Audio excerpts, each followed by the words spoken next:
Ever wish you could listen to your favorite YouTube videos while texting, browsing, or even with your iPhone screen locked? I know, it's super annoying when the audio cuts out.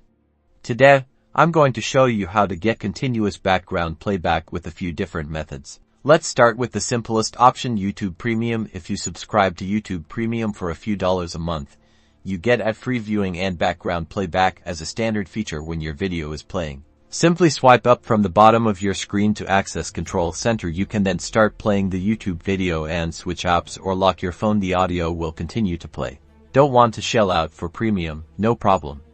There's a clever workaround using your iPhone's web browser, like Safari. Open Safari and go to the YouTube website. Directly find your video and start playing it. Next, tap the icon at the bottom left of the screen. In the pop-up window, choose Request Desktop Site. This simulates a desktop experience in your browser. Play the video.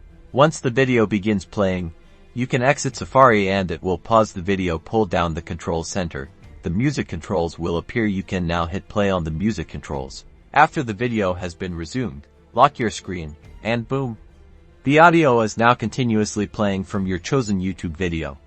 Enjoy your seamless YouTube audio experience while you multitask or conserve battery. So, there you have it, several ways to bypass those annoying YouTube restrictions and get background playback on your iPhone. If this helped you, give the video a like, and don't forget to subscribe for more handy iPhone tips and tricks. Thanks for watching.